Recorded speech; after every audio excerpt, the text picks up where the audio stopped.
Success failure సంగతి పక్కన పెడితే వరుసగా కమర్షియల్ సినిమాలు చేయడం తనకి బాగానే హెల్ప్ అయిందంటున్నారు బుట్టబొమ్మ పూజా హెగ్డే. ఈ మధ్య మూవీ సెలెక్షన్ స్టైల్ మార్చిన ఈ బ్యూటీ కమర్షియల్ సినిమా చేయడం అంటే అంత ఈజీ ఏం కాదంటున్నారు. ఎందుకో మీరు కూడా చూసేయండి. పాన్ ఇండియా హీరోయిన్ అన్న ట్యాగ్ కోసం రిస్క్ చేసిన పూజా హెగ్డే కెరియర్లో తడబడ్డారు.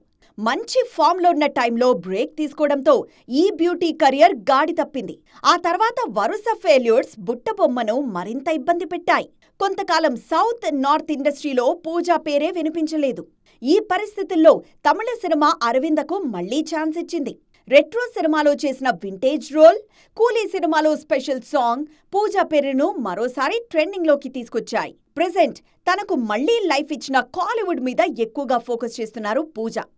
అదే సమయంలో బాలీవుడ్లోనూ బిజీ అయ్యేందుకు ట్రై చేస్తున్నారు.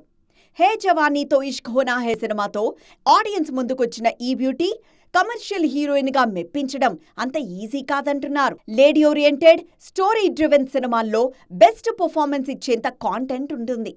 కానీ కమర్షియల్ సినిమాల్లో అలా కాదు. ఎంత తక్కువ స్పేస్ ఉన్నా అందులోనే పర్ఫార్మెన్స్, గ్లామర్, డాన్స్, ఎమోషన్స్ ఇలా అన్నీ చూపించాలన్నారు పూజ. అందుకే విమెన్ సెంట్రిక్ సినిమాలు చేయడం కన్నా కమర్షియల్ సినిమాల్లో హీరోయిన్గా నటించడమే కష్టమంటున్నారు. మరి ఫార్ములా డీకోడ్ చేసిన తర్వాతైనా పూజా కెరియర్ గాడిలో పడుతుందేమో చూడాలి.